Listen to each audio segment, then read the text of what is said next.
Welcome to Beyond Classroom Management, the podcast where educators looking to improve their craft discuss topics of interest to other educators. My name is Ashley Marshall, my co-host is Michael Gibson, and this is Beyond Classroom Management. So, welcome to Beyond Classroom Management. Yeah, this is good. This is episode 0. This is the pilot. The pilot. Let's go. Let's see what happens. Let's see what comes of it. So, we'll interview each other. Okay. What is for people who don't know you? Okay. Where, when, how did you arrive at this place? Good question. Ashley Marshall. And my current role is a vice principal. I think I've been an educator my whole life. So I can distinctly remember sitting in grade 4 in Miss Sweet's class. And whatever we were doing, some word thing, some spelling thing, something, I remember sitting with a couple of the kids around me, breaking down what Miss Sweet had said. And so I think I've done that everywhere I've been. I'm always breaking things down into chunks that I could share with other people. So I think that's just always where I've been headed. I tried some other things in my career. And then one year my wife just said, I'm sick of you doing something other than what you're supposed to be doing. You're supposed to be a teacher. Stop wasting time. Just go back to school. We got young kids. Go back to school. And haven't turned back since then. Cool. And yourself? How'd you get here?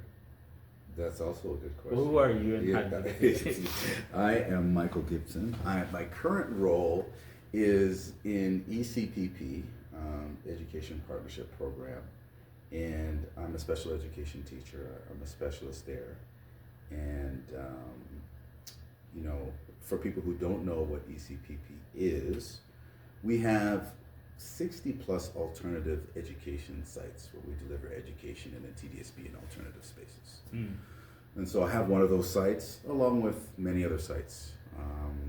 For example, we have our colleagues at Sick Kids Hospital, where we run a full school from K through 12 at Sick Kids Hospital. So that's an example of some of the types of education that we deliver.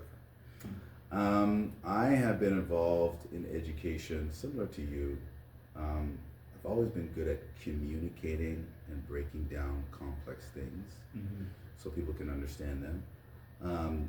But I started professionally teaching at the college level, at Fanshawe College, actually. And I didn't like it. I didn't like it. I thought I would love it, but I didn't like it. There just wasn't the relationship connection that I was looking for as an educator, so like you, I decided to go back and get another degree and come into the secondary teaching space. Got you. Yeah. So why special education? It's interesting. I came in to the board as a visual arts teacher and ComTech teacher. And I was really excited about that because that's my passion. What I come to realize is that, one, my classroom ended up being, go talk to Mr. G. Go talk to Mr. G. Mr. G is going to help you. Go to Mr. G. And I ended up being the, de facto fixer. All the students who had difficulty, who needed to talk to a caring adult and all that kind of stuff. My art classroom was like always filled at lunchtime, and so students would drop in during other classes. Sir, can I come and stay with you? Kind of thing. Probably students you didn't teach. Students I didn't teach were coming to my class and said, "Oh, sir, can I do my homework here?"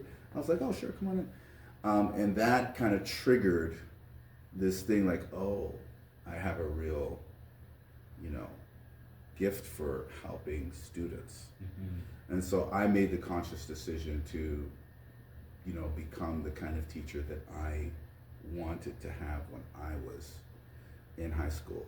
So went down the special education rabbit hole Right. and focused on, became like a behavioral specialist.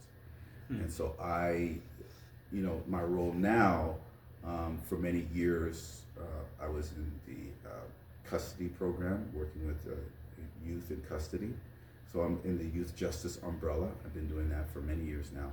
But I was on the custody side. I'm now on the prevention side. So for the last 5 years, I've been doing the prevention work rather than the custody work. And so just working with students and families and helping young people who having great difficulty in education lean back into education again in a significant way. So that's the bulk of the work that I do. I think I know the answer to the question, but do you love what you do?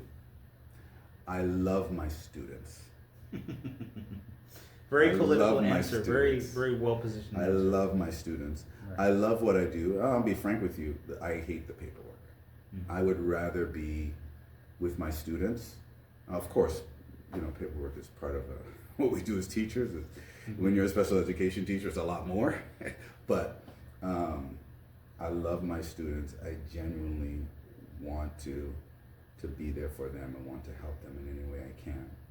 And so, a lot of our students, as you know, have great difficulty in education for various reasons. And so when they come to me, it's like they've gone everywhere else and they're like, here, Right. please help. We're really in dire straits. It's interesting. You mentioned something about your journey, and I think it's important for all teachers at some point to come to this realization. You talked about pursuing the thing you had a gift for. Yeah, I think that's really important as a educator that you pursue your strength as an educator, and the truth is you may not know what that is when you come into your first time teaching, you get a contract, or even when you're just getting your feet wet as a supply teacher. You may think that it's your subject area. Correct. Like I did, but what ends up happening is as you get exposed to, the school community and you get exposed to different areas of teaching that you didn't necessarily know existed, you realize, oh, like this is me. Right. We both work for a really big machine, Yeah. but even as you're talking, I was aware before I was administrator that there were some alt education sites. But when you're saying there's 60 of them across the city, Yeah. serving different types of needs, you've already mentioned a few of them. To me, that's like, you don't know what you don't know. That's it. When I came into the board, back then it was Section 23, right? Back in the day, right? I had never heard of that. I had never heard of it, right? It was only through, getting involved with my special education teacher at the time that what is this, Section 23? Oh, and then people started to explain it to me, and I was like, oh, wow, okay. I got a little bit of knowledge as to what it was. And then by the time I was really interested in it and, went through the AQs and stuff like that, then I was looking for opportunities that were opening up in the board to actually get to go and teach there. Right. And once an opportunity opened up, I jumped at the opportunity. Right. So, Yeah. bit more of a pointed question. Would you say that as a black man in the city of Toronto, was it easy for you to navigate to the position you're in? Were there obstacles? Were there things that made it more challenging perhaps than the journey for others? I think as a black male educator, it's always more difficult. That's been my experience, not just for myself, but when I talk to other colleagues, and I'm sure you could speak to this as well. I think that the thing that you have to do is you have to be determined. You have to decide this is what you want to do, and you have to be determined. There's a tendency to, at least for me, there's a tendency to want to go with the flow, because it's a big machine. Mm-hmm. And trying to get somewhere sometimes requires a lot more energy and effort to figure out where to go, who to talk to, you know, what do I need, as far as, you know, maybe AQs or credentials. I would encourage anybody out there, if you realize, oh, this is what my gift is in terms of inside of teaching, I encourage anybody to just put their head down and not take no for an answer. Right. You know? And it's interesting because I think that within the board, once you're Yeah. employed, It's stages. Once you're employed, I think it's really easy to phone it in. It's really easy to go, well, there's a paycheck coming in. I just need to do this thing and keep doing it. Mm-hmm. Because teaching could be relatively secure. Yeah, I think the danger is this is what I had to be careful of. The danger is you get locked into a school, you get locked into a situation where you have folks that you feel comfortable with. Perhaps you're in a department where, you know, you get along with everybody, and you know, you got the classes, maybe not necessarily the classes that you want, but your situation is relatively easy. Yeah, you like your Right? commute. Yeah, you know what I mean? You do get into a routine where you're like, okay, well, yeah, this is fine. And I think you do, like when I say it comes in stages, I think that happens after the initial stages that you get into the board and you get out of that surplus 5-year area. Once you get out of that area, then in my experience, the board kind of opens up for you, because now Right. you do have, not only do you have options, you actually can choose things. You're not, you know, sort of pushed around just because of numbers and because of kind of how things have broken down. Although the last couple of years we haven't had a lot of bumping and stuff, but you're always on edge when you're in the first, you know, that first few years. Yeah, exactly. Once you get beyond those first few years, at least for me, I started to be like, okay, well, I can kind of like plan. I have more power to kind of choose what I want to do and where I want to do it. And in that stage, that's the stage where I would encourage folks to really start to like hone in and figure out what inside the board would you like to do, or you're gifted to do. I think one challenge that people have, and it certainly happened for me, is just stage of life, the things that are going on in your life outside. You know, a lot of us, we get married, we start families, and I think I don't think it's an easy thing to do. I think it does take a measure of bravery that maybe, you know, in hindsight, I think I could see it that way. But I think it takes a measure of bravery in the midst of trying to provide stability for your family to go, I'm going to try this new thing. I'm going to go in this new direction. Yeah, I mean, I think you can relate to that. Obviously, becoming an administrator requires you to put yourself in situations that are not comfortable. There's discomfort that goes with, right? Absolutely. Going, okay, I gotta go and do this. I gotta take this AQ. I gotta go to this school, right? And so it wasn't, for me, it wasn't, oh, I decided what I wanted to do and then bang, I got the opportunity. No, it was going to, you know, alternative schools, going to an advanced program, spending time there, learning, you know what I mean, how to be an alternative educator before, and then realizing, okay, I got to take these AQs.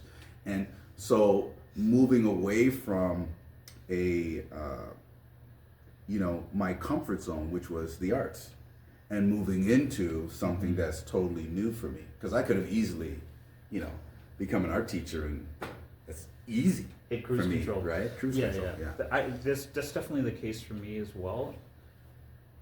The comfort, all of those pieces that you talked about, you get used to your commute, you get used to the people in your department, you're teaching relatively the same courses. And I've just found personally, because the last few years for me has been a lot of exploration, and I think it's with age as well. You hit, we're both in our 50s. Yeah. I think for me personally, because I don't like cruising. I need personal challenge. You need the challenge, right? And I think for me, now at this stage of life, I'm looking, okay, well, everyone in my profession at my age is talking about retirement. Mm-hmm. And I'm like, no, what am I going to do if I live another 30 years? Mm-hmm. What am I going to do with that stage of life? And I think I'm more comfortable now. Granted, my kids are older, Mm-hmm. but I'm a lot more comfortable now going, what am I going to pursue?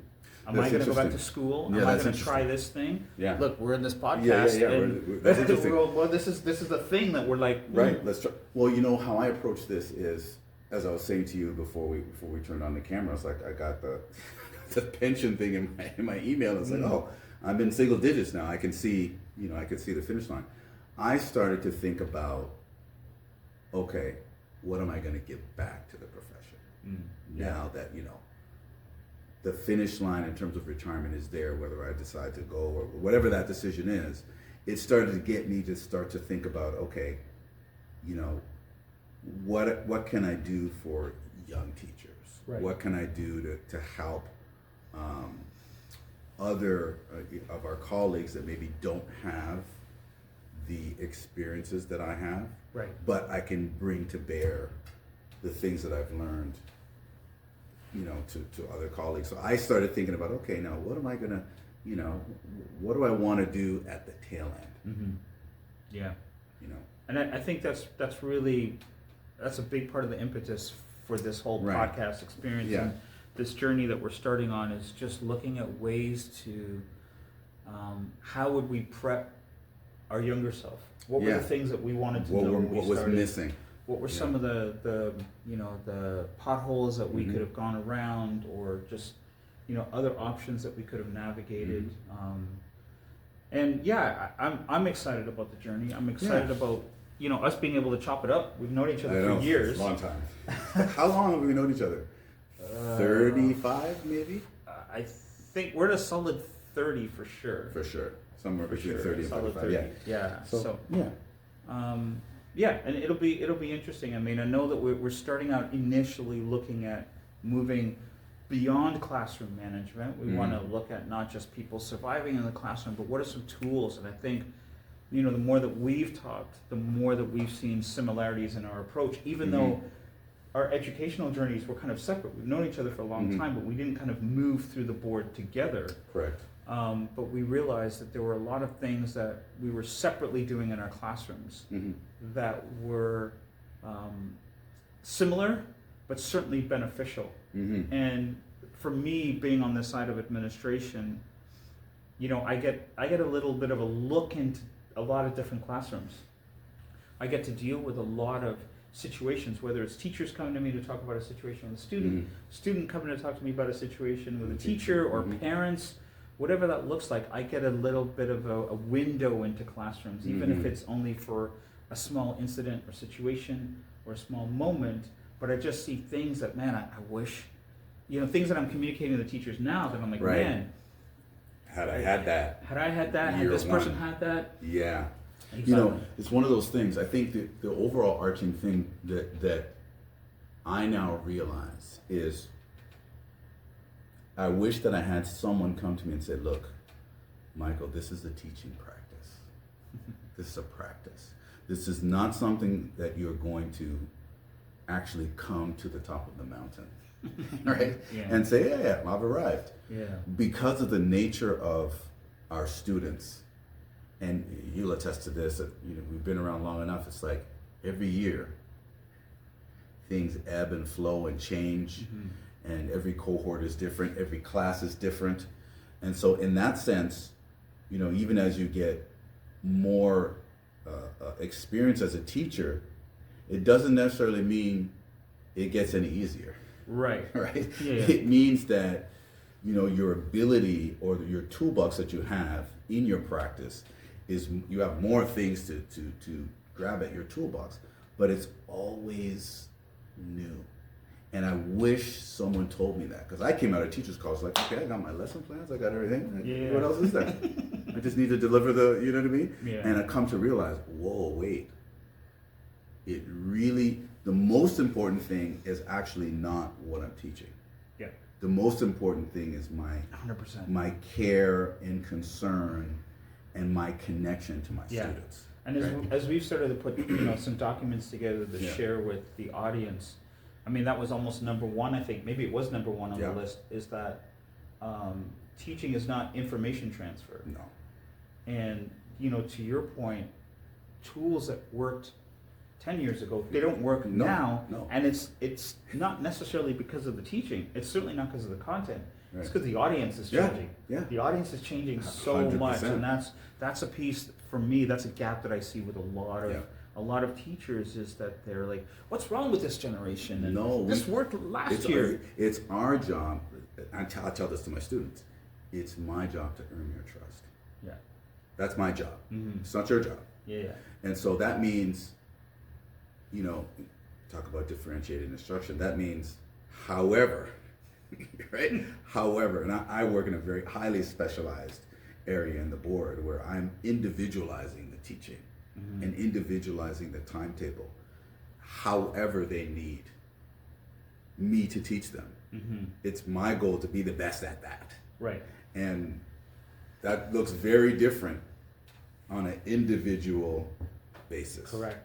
Yeah. Correct. Yeah. And listen, for a funny story. I remember being in high school, and I'm not going to name names, but one of my classmates, we were in an English class together, and he started telling us what was coming up for the next week, and we're like, "How are you doing that?" And he said, "No, 25 years ago, my father had the same teacher." No. And so it was exactly the same. Wow. So he's like, "Oh, Mr. So-and-so, he's going to do this next. He's going to do that next. That's crazy. We can expect this." And when I think back, I'm like, okay, well, the text alone. I'm crazy. like, okay, well, we were doing Shakespeare, and I'm pretty sure we were doing To Kill a Mockingbird, books that had been around when his father was around, crazy. Right? And so, I used to laugh about that, but it's so sad that it kind of speaks to there being no connection. Like there was no recognition that, we're a completely new generation. Right. Yeah. That was Who's sitting in front of you is different. Yeah. And I think that's where what I was saying earlier is it's a teaching practice, meaning your focus has to be on who's in front of you. Correct. First. The information and what the curriculum is going to always be there. Yeah. Right? It's going to be there. Does it change? Yes, but it doesn't change as much as who's in front of you. Correct. So it's like, who is in front of me, and what is the best way to teach who is in front of me? Correct. Right? And then you start from that point. Mm-hmm. And I always remind myself not to, especially at the beginning of the year, not to make assumptions. Don't jump to any conclusions too quickly. Yeah. Right? And avoid the comparisons. Avoid the comparisons. I don't look at the IEP right away. I want to experience this young person as they are, as they present themselves for the first month. Interesting. And for the first month, this is who they are. Right. Okay, great. Let me get to know them. Not just on a personal level, but on an academic level. What can they do? What can't they do? How do they express themselves? What are their strengths and weaknesses? We have conversation, right? To really get to know them. Mm-hmm. And the goal is for them to have an educational experience that is the best that I can make it. Right. The best that I can make it. As far as it depends on me. Right. Which is ironic because that's literally what an IEP is. It's an individualized education plan, and you're talking about individualizing that experience. Yeah. So listen, I'm excited about this journey. I'm looking forward to. I know we've got a whole number of topics. At some point we'll have some guest speakers in here and some friends with us here. I'm excited about the journey. I'm excited about being able to pick each other's brains a little bit. It's gonna be great. Maybe at some point I'll start wearing bow ties as well. You can I can't stop wearing them now. If I did, my students would get on me. Yeah. All right. So it's been great talking to you. This is episode 0 of Beyond Classroom Management. I'm Ashley Marshall. I'm Michael Gibson. And we'll talk to you soon. Welcome to the journey.